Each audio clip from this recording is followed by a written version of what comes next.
Bonjour à tous et bienvenue pour ce 48e Over the Results consacré à Payback 2016. Donc sans plus attendre, on va directement commencer cette analyse par le pré-show. Donc je vais pas en parler beaucoup étant donné que je n'ai vu que quelques extraits sur YouTube. Donc Kalisto a conservé son titre des États-Unis en battant Ryback et Dolph Ziggler a battu Baron Corbin dans un match simple. Donc qui était normalement prévu pour le show principal et qui s'est retrouvé en pré-show. Alors je vais pas en parler des masses, juste pour dire que je ne suis pas du tout d'accord avec le choix des officiels de faire gagner Kalisto et Dolph Ziggler. Dolph Ziggler simplement parce que c'était Baron Corbin en face qui avait gagné la bataille royale en mémoire d'André le Géant à WrestleMania et qui était hyper crédible pour une fois. Même moi, je commençais à être emballé par ce mec alors que je l'ai critiqué tout le long qu'il a été à NXT.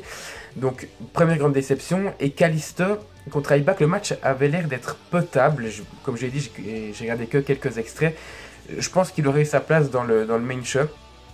Cependant, concernant le choix de faire conserver le titre à Kalisto, je trouve que ce choix est juste foireux.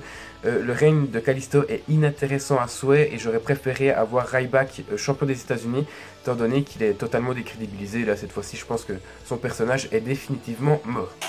Voilà, donc on va commencer avec le show principal et le premier match, les Vaudevillains contre Soft. Voilà, vous l'avez vu, il n'y a pas eu de vainqueur, ça s'est terminé en no contest. Pourquoi? Parce que Simon Gotch, en voulant éjecter Enzo Amore à l'extérieur du ring par-dessous la première corde, s'est loupé en fait. Alors je sais pas à qui est la faute, on s'en fiche, mais Enzo Amore s'est ramassé la deuxième corde de plein fouet dans le visage avant de retomber sur le tablier du ring encore une fois. Au lieu de passer sous la première corde, donc je pense que je vais pas accuser qui que ce soit, c'est pas le but. Mais Simon Gotch a peut-être lâché Enzo Amore trop tard, il n'a pas eu le temps de se baisser, ou peut-être que c'est juste Enzo Amore qui n'a pas assez assuré. Dans tous les cas, quand j'ai vu dans la position dans laquelle il était, quand il était couché à l'extérieur du ring, je me suis dit ça y est, il est décédé. Vraiment, on aurait dit un pantin désarticulé, j'ai vraiment eu peur, je me suis dit c'est une catastrophe là.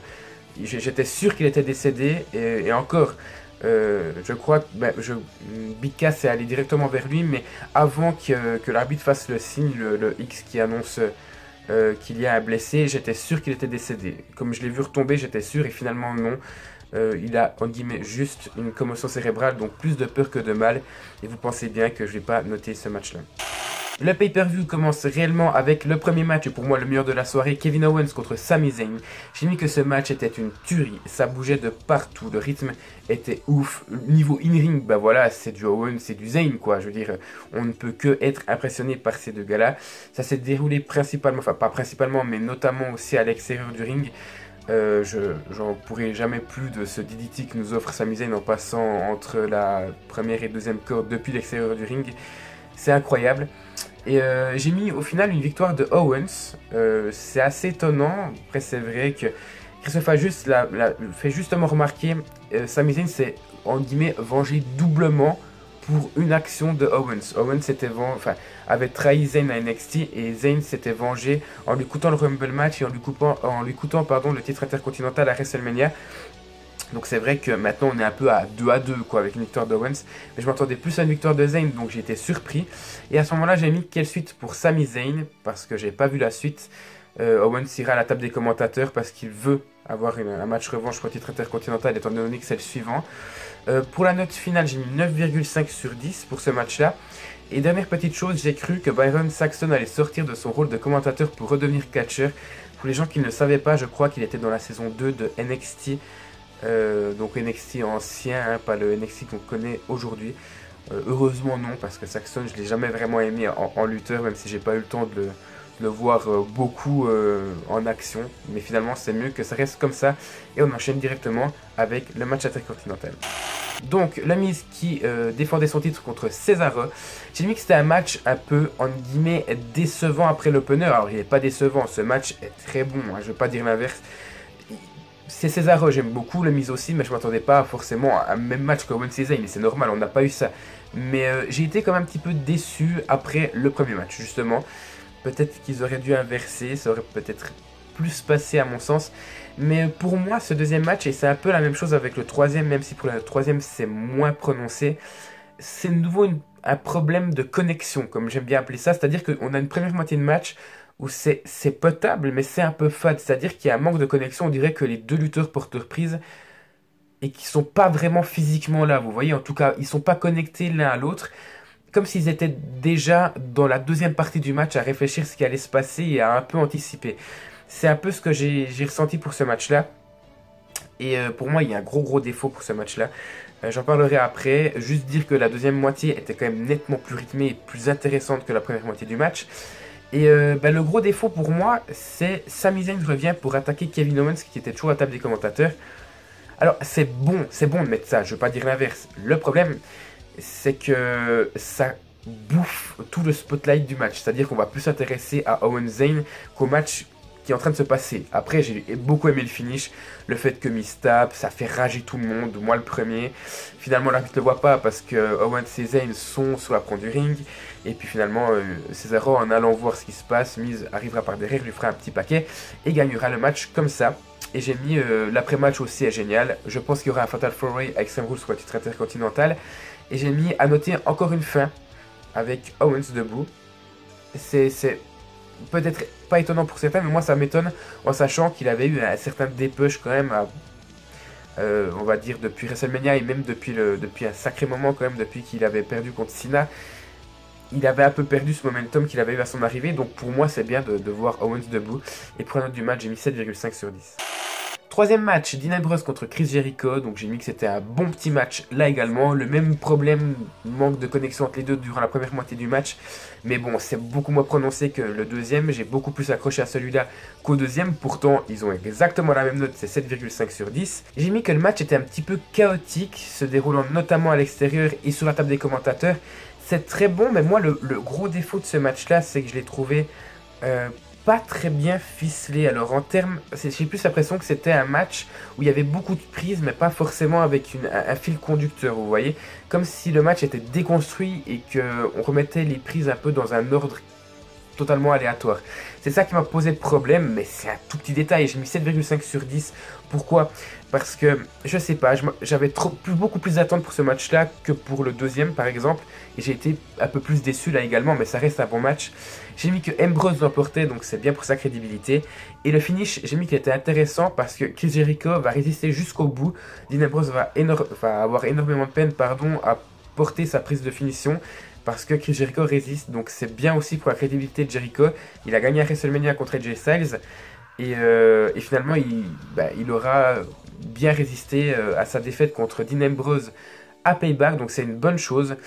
Cependant, il y a quand même deux choses qui m'énervent. J'ai marqué le côté fou de Dean Ambrose commence à m'agacer. C'est une gimmick qui ne lui permettra pas d'être pour moi dans le main event. Pour moi, c'est pas crédible. Et deuxième chose, c'est Chris Jericho qui n'est pas du tout discret lorsqu'il annonce les prises à Dean Ambrose. Alors on l'entend pas, mais on le voit directement quoi. Il est toujours proche de son oreille pour lui dire les choses. Et il simule même pas en fait le critiquer. Il pourrait le critiquer et lui dire d'autres choses à son oreille après. C'est gros comme une maison, alors c'est normal, c'est du catch, ça se voit la plupart du temps, mais alors là c'est encore plus gros. Donc on va dire que c'est les deux petits détails qui m'ont un petit peu fâché, mais c'est pas grand chose. Quatrième match, donc Charlotte défendait son titre de championne contre Natalya, je vais dire son titre de diva, mais c'est faux.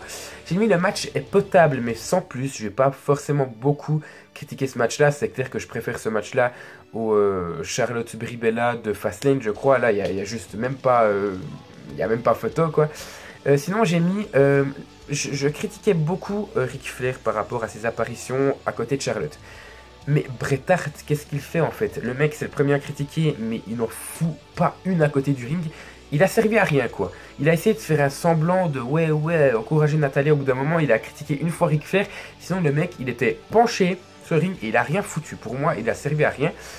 Et puis moi j'ai mis le défaut principal du match. Et c'est un gros défaut. C'est aussi pour ça que ce match est le plus mauvais pour moi de la soirée. Même s'il est assez bon. C'est la façon de porter les prises, donc l'efficacité des prises et l'impact des prises.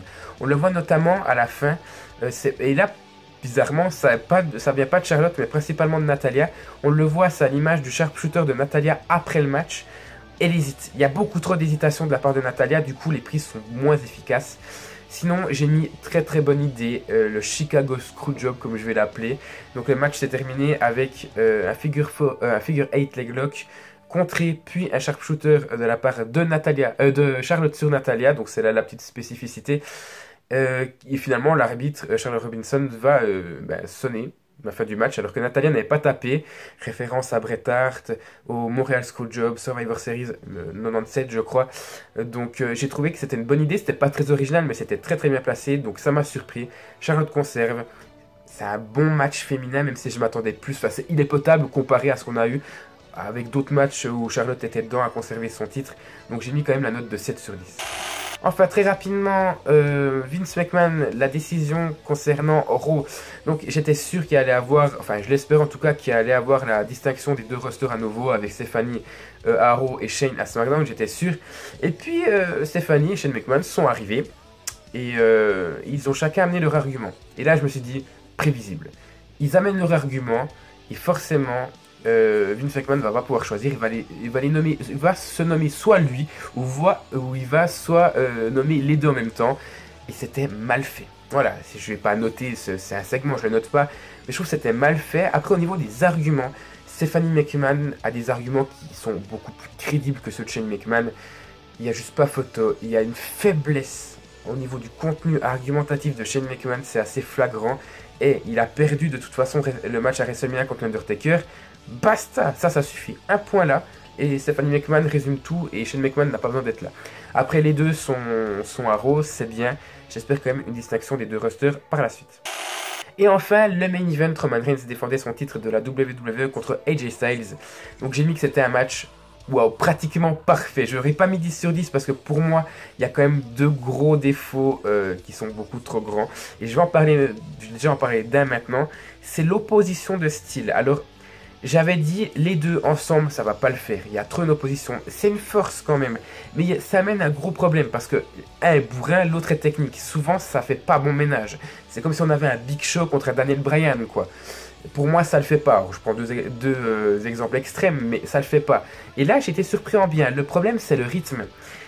On a deux rythmes différents. Alors, c'est pas des contre-rythmes pour moi. C'est deux rythmes différents. C'est-à-dire que AJ Styles va enchaîner quand il domine. Et quand c'est au tour de Roman Reigns de dominer, il va le regarder, il va l'attaquer, il va le regarder, il va l'attaquer. C'est pas une faute de Roman Reigns, pas du tout, il a l'habitude de faire ça. D'ailleurs, on va pas dire que Roman Reigns n'a pas amené quelque chose de différent. Il a fait des jawbreakers, il a fait des choses quand même un petit peu différentes de ce qu'il fait d'habitude. Donc c'est pas pour cracher à la gueule de Roman Reigns, pas du tout. Mais je trouve que les deux rythmes, les deux sortes de rythmes, les deux oppositions amènent deux rythmes différents qui vont pas ensemble. Donc ça pour moi au niveau du rythme, j'ai baissé la note d'un demi-point. Et l'autre gros défaut, c'est le finish. Alors, le match est très bon. Le fait qu'il y ait d'abord un décompte à l'extérieur, et que Shane McMahon intervienne, qui dit on recommence le match. Et d'ailleurs, je ne l'ai pas précisé, mais tout tourne autour de la nouvelle ère avec les nouveaux catcheurs, des nouvelles règles, avec beaucoup de changements après WrestleMania. Donc, c'était très très bon pour Payback, je trouve. Mais pour moi, il y a quand même une sorte de souci à ce niveau-là. C'est-à-dire que, enfin, il y a aussi après Stephanie McMahon qui intervient à cause d'une disqualification de Roman Reigns, qui fait un Superman Punch, ou je sais plus ce que c'était, un coup de poing lorsque AJ Styles sautait depuis la 3e corde. Déjà, disqualification qui n'est pas justifiée parce qu'il a tapé dans l'abdomen de AJ Styles. Enfin bref, c'était très bon. Le problème, c'est qu'on a eu une grosse phase après avec Gallows et Anderson qui arrivent, les Usos qui arrivent. J'aurais préféré le Shield, même si je suis pas fan de la réunification du Shield. Tout était très bon. On avait beaucoup de suspense, le public était à fond dedans. On avait Roman Reigns qui résistait bien. Et le problème est là, Roman Reigns a résisté à tout et il fait inspirer AJ Styles et AJ Styles est terminé. Vous voyez, pour moi, c'est pas crédible. Je veux dire, AJ Styles a dominé tout le monde, il est sur 2 défaites consécutives. Pour moi, ça m'a dérangé, donc j'ai encore une fois baissé la note d'un demi-point. Sinon, le reste est quasiment parfait, quoi. J'hésitais à mettre 10 sur 10 pour le côté émotionnel, mais finalement, j'ai écouté la voix de la sagesse et j'ai mis la note de 9 sur 10. Voilà, et si on additionne toutes ces notes, ça fait 40,5 divisé par 5, ça fait la note de 8,1 pour Payback. Je crois que c'est la meilleure édition de Payback que j'ai jamais analysée, c'est la 3e, je crois, ou 4e, 3e. Non, c'est la 4e. Enfin, je sais plus. Bref, en tout cas, c'est la meilleure édition de Payback que j'ai analysée, ça c'est sûr. Et c'est le meilleur pay-per-view de l'année. J'aurais jamais pensé dire ça. Mais le plus mauvais pour moi, c'est Fastlane avec 6,6. WrestleMania a eu 7,8. Royal Rumble 8 et Payback 8,1. Donc pour moi, Payback 2016 est mon pay-per-view préféré pour cette année actuelle. Voilà, merci d'avoir suivi cette vidéo. N'hésitez pas à laisser vos impressions sur ce pay-per-view en commentaire, à liker la vidéo si vous avez aimé le show ou aimé ma vidéo. Et à vous abonner si ce n'est pas encore fait. Et nous on se retrouve donc mercredi pour la suite du Let's Play sur SmackDown vs Raw 2008. Voilà, Encore un grand merci à vous et à tout bientôt pour la suite de la chaîne.